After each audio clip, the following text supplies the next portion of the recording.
السلام عليكم ورحمة الله وبركاته.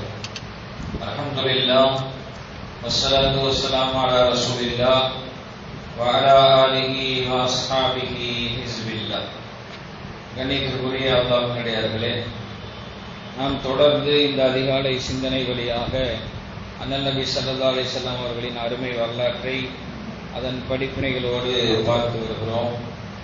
சமீபமாக நபிகள் நாயகம் ஸல்லல்லாஹு அலைஹி வஸல்லம் அவர்களின் அருமை துணைவியார்கள், மனிதகுல மாணிக்கங்கள், மாதர்குல திலகங்களாகிய நபிகள் நாயகம் ஸல்லல்லாஹு அலைஹி வஸல்லம் மனைவிமார்களின் வரலாறுகளை பார்த்து வருகிறோம். அந்த வரிசையில் அன்னை உம்மு சலமா ரலியல்லாஹு அன்ஹா அவர்களுடைய வரலாற்றை நாம் தொடர்ந்து பார்த்து வருகிறோம். நபிகள் நாயகம் ஸல்லல்லாஹு அலைஹி வஸல்லம் அவர்களுடைய அருமை துணைவியார் அன்னை உம்மு சலமா ரலியல்லாஹு அன்ஹா அவர்கள் ஆயிஷா ரலியல்லாஹு அன்ஹா அவர்களுக்கு பிறகு மார்க்க தீர்ப்பு விஷயங்களில் மிகச்சிறந்த அறிவாளியாக திகழ்ந்தார்கள். சமயோஜித அறிவு பெற்றவர்களாக உம்மு சலமா ரலியல்லாஹு அன்ஹா அவர்கள் திகழ்ந்தார்கள். அவர்களின் அந்த சமயோஜித அறிவு, அவர்களுடைய அந்த புத்தி கூர்மை வெளிப்பட்டதற்கு ஒரு வரலாற்றை நாம் எடுத்துக்காட்டாக எடுத்துக்கொள்ளலாம். நபிகள் நாயகம் ஸல்லல்லாஹு அலைஹி வஸல்லம் அவர்கள் ஹிஜ்ரி 6 ஒரு கனவு காணுகிறார்கள் இரவில். அது என்னவென்றால், நபிகள் நாயகம் ஸல்லல்லாஹு அலைஹி வஸல்லம் அவர்கள் சஹாபாக்களோடு கஅபாவை தவாஃப் செய்வது போல, உம்ரா செய்வது போல நபிகள் நாயகம் ஸல்லல்லாஹு அலைஹி வஸல்லம் அவர்கள் கனவு காணுகிறார்கள். பொதுவாக நபிகள் நாயகம் ஸல்லல்லாஹு அலைஹி வஸல்லம் வழமை என்னவென்றால், ஃபஜ்ர் தொழுகைக்கு பிறகு யாராவது உங்களில் கனவு கண்டிருக்கிறீர்களா என்று கேட்டு அதற்கான விளக்கத்தை சொல்வார்கள். அதேபோல தான் கண்ட கனவுக்கான விளக்கத்தையும் நபிகள் நாயகம் ஸல்லல்லாஹு அலைஹி வஸல்லம் அவர்கள் சஹாபாக்களுக்கு முன்னிலையில் எடுத்துச் சொல்வார்கள். அந்த அடிப்படையில் மறுநாள் ஃபஜ்ர் தொழுகைக்கு பிறகு நபிகள் நாயகம் ஸல்லல்லாஹு அலைஹி வஸல்லம் அவர்கள் தான் கண்ட கனவை சொன்னார்கள். இப்படி உங்களோடு நான் சென்று கஅபாவை தவாஃப் செய்வது போல, உம்ரா செய்வது போல கனவு கண்டேன் என்று சொன்னபோது சஹாபாக்கள் புரிந்து வைத்திருந்தார்கள், நபிகள் நாயகம் ஸல்லல்லாஹு அலைஹி வஸல்லம் அவருடைய கனவு, பொதுவாக நபிமார்களுடைய கனவு என்பது இருக்கிறது, அதில் ஷைத்தான் புகுந்து விளையாட மாட்டான். அவர்களின் கனவு என்பது வஹி. அவர்கள் என்ன கண்டார்களோ அது அப்படியே நடக்கும் என்பதை புரிந்து வைத்த சஹாபாக்கள் நபிகள் நாயகம் ஸல்லல்லாஹு அலைஹி வஸல்லம் இடத்திலே, நாம் இப்போதே உம்ரா செய்யலாம், காபாவை பிரிந்து வந்து கிட்டத்தட்ட 6 ஆண்டு காலம் ஆகிவிட்டது, காபாவை பார்க்க முடியவில்லை என்ற ஏக்கம் எங்கள் எல்லோருக்கும் இருக்கிறது.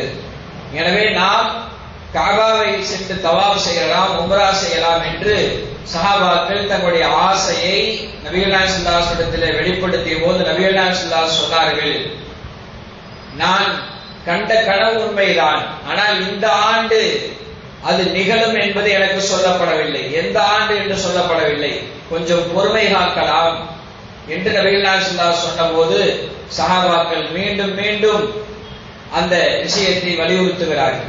நாம் போயாக வேண்டும், தவாஃப் செய்தாக வேண்டும், உம்ரா செய்தாக வேண்டும் என்ற தங்களின் ஆர்வத்தின் மேலிட்டால், காபாவை பார்க்க வேண்டும் என்கிற ஆசையின் மேலிட்டால் அவர்கள் தங்களுடைய அந்த ஆசையை வெளிப்படுத்துகிறார்கள் நபிகள் நாயகம் ஸல்லல்லாஹு அலைஹி வஸல்லம். சஹாபாக்கள் வலியுறுத்தியதை கேட்ட நபிகள் நாயகம் ஸல்லல்லாஹு அலைஹி வஸல்லம் அவர்களால் ஒன்றும் பேச முடியவில்லை. சரி, கிளம்பலாம் என்று முடிவெடுத்தார்கள். நபிகள் நாயகம் ஸல்லல்லாஹு அலைஹி வஸல்லம் அவர்கள் 1600 சஹாபாக்களோடு மக்காவை நோக்கி மதீனாவிலிருந்து உம்ராவுக்காக பயணம் மேற்கொண்டார்கள். துல்ஹுலைஃபா என்கிற இடத்திலே இஹ்ராம் கட்டினார்கள் அனைவரும். ஒவ்வொரு பயணத்திலேயும் நபிகள் நாயகம் ஸல்லல்லாஹு அலைஹி வஸல்லம் அவர்கள் ஒரு மனைவியை அழைத்து செல்வது வழக்கம். அப்படி இந்த உம்ரா பயணத்திற்கு நபிகள் நாயகம் ஸல்லல்லாஹு அலைஹி வஸல்லம் அவர்கள் அன்னை உம்மு சலமா ரலியல்லாஹு அன்ஹா அவர்களை கூட அழைத்து சென்றார்கள். இவர்கள் எல்லாம் உம்ராவுக்கு வருகிறார்கள் என்று கேள்விப்பட்ட மக்காவாசிகள் ஹுதைபியா என்ற இடத்திலே முஸ்லிம்களை சுற்றி வளைத்துக் கொண்டார்கள். நீங்கள் உம்ராவுக்கு செல்லக்கூடாது, இன்னும் அந்த மக்காவுக்கு 22 கிலோமீட்டர் தான் இருக்கிறது செல்வதற்கு. மதீனாவிலிருந்து மக்கா என்பது கிட்டத்தட்ட 400 கிலோமீட்டருக்கு அதிகம். அவ்வளவு தூரம் பயணப்பட்டு வந்து விட்டார்கள். இன்னும் 22 கிலோமீட்டர் சென்றால் காபத்துல்லாவை அடைந்து விடலாம். இந்த சூழலில் முஸ்லிம்கள் தடுக்கப்படுகிறார்கள். நீங்கள் உம்ராவுக்கு செல்லக்கூடாது என்று தடுக்கப்படுகிறார்கள். அந்த இடத்திலே நபிகள் நாயகம் ஸல்லல்லாஹு அலைஹி வஸல்லம் அவர்கள் உம்ராவுக்கு சென்ற இடத்திலே போர் வேண்டாம் என்று நபிகள் நாயகம் ஸல்லல்லாஹு அலைஹி வஸல்லம் அவர்கள் அவர்களோடு ஒரு உடன்படிக்கையை செய்கிறார்கள். அதுதான் வரலாற்று சிறப்புமிக்க ஹுதைபியா உடன்படிக்கை. ஹிஜ்ரி 6ஆம் ஆண்டு இந்த உடன்படிக்கை நடக்கிறது. அந்த உடன்படிக்கையிலே நீங்கள் இந்த ஆண்டு உம்ரா செய்யக்கூடாது, அடுத்த வருடம் வந்து நீங்கள் உம்ரா செய்து கொள்ளுங்கள், அதே போல நீங்கள் அதாவது இன்னும் 10 வருடத்திற்கு நம்மிடத்தில் போர் என்பது கிடையாது என்றெல்லாம் சில வாசகங்கள் அடங்கிய அந்த ஹுதைபியா உடன்படிக்கை அங்கே ஏற்படுத்தப்படுகிறது. இன்ஷா அல்லாஹ் நாம் நபிகள் நாயகம் ஸல்லல்லாஹு அலைஹி வஸல்லம் வரலாற்றின் தொடரில் அந்த ஹுதைபியாவை பற்றி நாம் விரிவாக பார்ப்போம். இப்போது நமக்கு உம்மு ஸலமா ரலியல்லாஹு அவர்கள் சம்பந்தப்பட்ட செய்திகளை மாத்திரம் சொல்வதற்காக இந்த நிகழ்வு சொல்லப்படுகிறது. அப்ப அந்த ஹுதைபியா என்கிற உடன்படிக்கை அங்கே ஏற்படுகிறது. இந்த உடன்படிக்கையில் சஹாபாக்களுக்கு உடன்பாடு இல்லை. என்ன முஸ்லிம்களுக்கு முழுக்க முழுக்க பாதகமான விஷயங்களே இதிலே பதிக்கப்பட்டிருக்கிறது. இதிலே நபிகள் நாயகம் ஸல்லல்லாஹு அலைஹி வஸல்லம் அவர்கள் கையொப்பமிட்டு விட்டார்களே என்று பல சஹாபாக்களும் வருத்தத்தில் இருக்கிறார்கள்.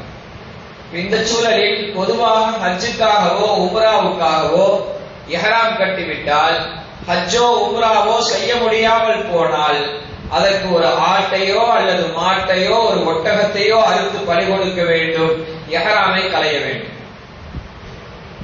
மொட்டை அடிக்க வேண்டும். இந்த 3 செய்திகள் நடக்கணும். இஹ்ராமை களையணும், மொட்டை அடிக்கணும், ஒரு பிராணியை பலி கொடுக்க வேண்டும். இந்த 3இல் ஒன்றை செய்துதான் அந்த உம்ராவையோ ஹஜ்ஜையோ செய்ய முடியாமல் போனால் அந்த இஹ்ராமிலிருந்து களைவதற்கான வழிமுறை இதுதான். அப்ப நபிகள் நாயகம் ஸல்லல்லாஹு அலைஹி வஸல்லம் அவர்கள் சஹாபாக்களிடத்திலே நீங்கள் எல்லாம் ஒரு பிராணியை பலி கொடுத்து, ஒட்டகத்தை பலி கொடுத்து, நீங்கள் மொட்டை அடித்து நீங்கள் இஹ்ராமிலிருந்து வெளிவந்து விடுங்கள், இன்ஷா அல்லாஹ் அடுத்த வருஷம் நாம் உம்ரா செய்யலாம் என்று நபிகள் நாயகம் ஸல்லல்லாஹு அலைஹி வஸல்லம் சொன்னார்கள். பொதுவாக நாயகம் ஸல்லல்லாஹு அலைஹி வஸல்லம் அவர்கள் ஏதாவது ஒன்றை சொன்னால் சஹாபாக்கள் அதை உடனே செயல்படுத்தி விடுவார்கள், மாற்று கருத்து பேச மாட்டார்கள். ஆனால் சஹாபாக்களுக்கு காபாவை பார்க்க முடியவில்லையே என்ற துக்கமும், காபாவை பார்க்க முடியவில்லையே என்ற ஏக்கமும், அந்த வருத்தமும் நாயகம் ஸல்லல்லாஹு அலைஹி வஸல்லம் அந்த செய்தி அவருடைய காதில் விழுகவில்லை. அவர்களுடைய செய்தி அவருடைய காதிலே விழவில்லை, அவர்கள் காதில் வாங்கவில்லை, யாருமே செய்யல. மொட்டையடிக்கல, ஆட்டையோ ஒட்டகத்தையோ அவர்கள் குர்பானை கொடுக்கவில்லை, இஹ்ராமிலிருந்து களையவில்லை. இது நாயகம் ஸல்லல்லாஹு அலைஹி வஸல்லம் அவர்களுக்கு பெரும் வருத்தத்தை தந்தது. நாயகம் ஸல்லல்லாஹு அலைஹி வஸல்லம் அவர்கள் கூடாரத்துக்கு செல்கிறார்கள். தன்னுடைய மனைவி உம்மு ஸலமா ரலியல்லாஹு அவரிடத்திலே வருத்தத்தோடு சொல்கிறார்கள், யாருமே செய்ய மாட்டேங்கிறாங்க, இஹ்ராமிலிருந்து களைய மாட்டேங்கிறாங்க, ஒட்டகத்தை பலி கொடுக்க மாட்டேங்கிறாங்க என்று நாயகம் ஸல்லல்லாஹு அலைஹி வஸல்லம் வருத்தப்பட்டு தன்னுடைய மனைவி உம்மு ஸலமா ரலியல்லாஹு அவரிடத்திலே சொன்னபோது உம்மு ஸலமா ரலியல்லாஹு அவர்கள் அந்த நேரத்திலே ஒரு சமயோஜிதமான ஒரு ஆலோசனையை சொன்னார்கள். அங்கே அவர்களுடைய புத்தி கூர்மை வெளிப்பட்டது. சொன்னார்கள் உம்மு ஸலமா ரலியல்லாஹு அவர்கள் பெருமானார் ஸல்லல்லாஹு அலைஹி வஸல்லம் நோக்கி, நீங்கள் அந்த காரியத்தை முதல்ல செய்யுங்க, நீங்க செஞ்சிட்டீங்கன்னா அதை பார்த்து உடனே சஹாபாக்களும் செய்துவார்கள். அதே போல் நபிகள் நாயகம் ஸல்லல்லாஹு அலைஹி வஸல்லம் ஒட்டகத்தை பலி கொடுத்தார்கள், மொட்டை அடித்தார்கள், இஹ்ராமிலிருந்து களைந்தார்கள். நாயகம் ஸல்லல்லாஹு அலைஹி வஸல்லம் அவர்கள் செய்வதை பார்த்த சஹாபாக்கள் அதை அப்படியே அவர்களும் செய்து விட்டார்கள். ஒரு முக்கியமான ஒரு காலகட்டத்தில் ஒரு சிக்கலான ஒரு பிரச்சனையில் உம்மு ஸலமா ரலியல்லாஹு அவருடைய அந்த ஆலோசனை அங்கே பயன்பட்டதை நாம் பார்க்க முடிகிறது. அவருடைய புத்தி கூர்மைக்கும் சமயோஜித அறிவிக்கும் இது ஒரு சிறந்த ஒரு எடுத்துக்காட்டாக இந்த நிகழ்வு இருந்து கொண்டிருக்கிறது. பிரியாதர்களே, உம்மு ஸலமா ரலியல்லாஹு அவருடைய வாழ்க்கை வரலாற்றிலே அவருடைய இறுதி பகுதிக்கு நாம் வந்துட்டோம். உம்மு ஸலமா ரலியல்லாஹு அவர்களுக்கு 4 குழந்தைகள் இருந்தார்கள். திருமணம் செய்வதற்கு தயங்கினார்கள். நாயகம் ஸல்லல்லாஹு அலைஹி வஸல்லம் என்னுடைய குழந்தை என்று ஆதரித்தார்கள் என்று நாம் பார்த்தோம். அவருடைய வரலாற்றிலே அனாதை குழந்தைகளை வளர்ப்பதில் அதிக நன்மை இருக்கிறது. அனாதை குழந்தைகளை வளர்க்கிற விஷயத்துல நாம் முனைப்போடு செயல்பட வேண்டும் என்கிற ஒரு செய்தியும் இந்த வரலாற்றிலே இருக்கிறது. நாயகம் ஸல்லல்லாஹு அலைஹி வஸல்லம் சொன்னார்கள், யார் அனாதை குழந்தைகளுடைய தலையை ஆறுதலாக தடவுகிறார்களோ அவர் கை எத்தனை முடிகளில் படுகிறதோ அந்த அளவுக்கு அவருடைய பாவம் மன்னிக்கப்படும் என்று பெருமானார் ஸல்லல்லாஹு அலைஹி வஸல்லம் சொன்னார்கள். அதே போல முஸ்லிம்களின் வீடுகளில் சிறந்த வீடு எது என்றால், எந்த வீட்டில் அனாதை குழந்தைகளை ஆதரிக்கும் வீடு இருக்கிறதோ அந்த வீடுதான் முஸ்லிம்களின் வீடுகளிலேயே சிறந்த வீடு என்பதாக சொன்னார்கள். கெட்ட வீடு என்பது எந்த வீட்டில் அனாதை குழந்தைகளை ஆதரிக்கப்படவில்லையோ, அவர்கள் விரட்டடிக்கப்படுகிறார்களோ அந்த வீடு முஸ்லிம்களின் வீடுகளில் கெட்ட வீடு என்று சொன்னார்கள். எனவே இந்த உம்மு ஸலமா அவருடைய வாழ்க்கை வரலாற்றிலே அனாதை குழந்தைகளை வளர்க்கிற விஷயத்திலே முனைப்போடு செயல்பட வேண்டும் என்கிற ஒரு செய்தியும் நமக்கு இருக்கிறது. மரியாதைக்குரியவர்களே, அன்னை உம்மு ஸலமா அவர்களுடைய வஃபாத் இமாம் நவவி ரஹ்மத்துல்லாஹி அலைஹி அவர்கள் தஹ்தீபுல் அஸ்மா வல் லுகாத் என்கிற கிரந்தத்தில் சொல்கிறார்கள். அதாவது இப்னு சஅத் ரஹ்மத்துல்லாஹி அலைஹி அவர்கள் அறிவிக்கிறார்கள், உம்மு ஸலமா அவர்கள் தன்னுடைய 59வது வயதில் அவர்கள் வஃபாத் ஆனார்கள் என்று சொல்லுகிறார்கள். அதை அவருடைய ஜனாசாவை அபூ ஹுரைரா রাদিয়াল্লাহு அன்ஹு அவர்கள் தொழ வைத்தார்கள் என்று இப்னு சஅத் ரஹ்மத்துல்லாஹி அலைஹி அவர்கள் நமக்கு செய்தி சொல்கிறார்கள். இவருடைய வஃபாத் விஷயத்திலே சில கருத்து வேறுபாடுகள் இருக்கிறது. அவர்களை இவருடைய ஜனாசாவை சஅத் இப்னு ஸைத் রাদিয়াল্লাহு அவர்கள் தொழ வைத்தார்கள் என்று வருகிறது. ஆனால் இது தவறான ஒரு கருத்தாகும். ஏனென்றால் சஅத் இப்னு ஸைத் রাদিয়াল্লাহு அவர்கள் 51லேயே வஃபாத் ஆகிவிட்டார்கள். அன்னை உம்மு ஸலமா அவர்கள் வஃபாத் ஆனது 59லே, ஹிஜ்ரி 59லே அவருடைய ஜனாசாவை அபூ ஹுரைரா রাদিয়াল্লাহு அவர்கள் தொழ வைத்தார்கள். அதே போல அவர்களுடைய ஜனாசா மதீனாவிலே ஜன்னத்துல் பக்கி என்கிற அந்த எல்லா சஹாபாக்களும் அடக்கப்பட்டிருக்கிற அந்த கபிரிஸ்தானில் தான் நபி ஸல்லல்லாஹு அலைஹி வஸல்லம் மனைவிமார்கள் ஹதீஜா ரலியல்லாஹு அன்ஹா அவர்கள் உள்ளிட்டவர்கள் அடக்கப்பட்டிருக்கிற அந்த இடத்தில் தான் ஹதீஜா ரலியல்லாஹு அவர்கள், ஆயிஷா ரலியல்லாஹு அன்ஹா போன்றவர்கள் அடக்கப்பட்டிருக்கிற அந்த பக்கி என்கிற கபிரிஸ்தானில் தான் அவர்கள் அடக்கப்பட்டார்கள். துல்காதா மாதத்தில் ஹிஜ்ரி 59லே அவர்கள் வஃபாத் ஆனார்கள். அவர்கள் இன்னாலில்லாஹி வ இன்னா இலைஹி ராஜிஊன். அவருடைய வயது அப்போது 84. அவருடைய வஃபாத்திற்கான காரணம் சொல்லப்படுகிறது, ஹுசைன் ரலியல்லாஹு அவர்கள் கர்பலாவிலே கொல்லப்பட்ட செய்தியை கேட்டு அவர்கள் மிக வருத்தத்திலேயே இருந்தார்கள்.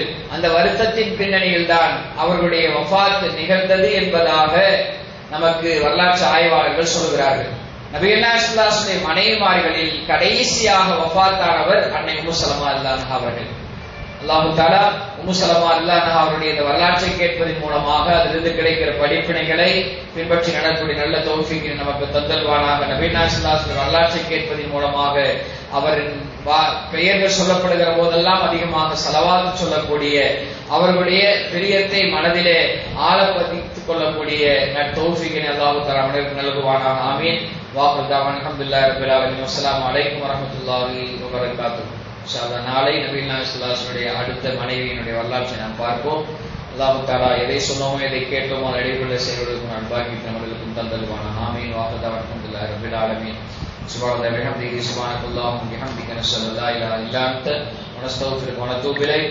ஆமீன். சுப்ஹான ரப்பிக ரப்பில் இஸ்ஸத்தி அம்மா யசிஃபூன் வ ஸலாமுன் அலல் முர்ஸலீன் வல்ஹம்துலில்லாஹி ரப்பில் ஆலமீன். ஸல்லல்லாஹு அலா முஹம்மத் ஸல்லல்லாஹு அலைஹி வஸல்லம் ஸல்லல்லாஹு அலா முஹம்மத் ஸல்லல்லாஹு அலைஹி வஸல்லம் ஸல்லல்லாஹு அலா முஹம்மத் யா ரப்பி ஸல்லி அலைஹி வஸல்லம்.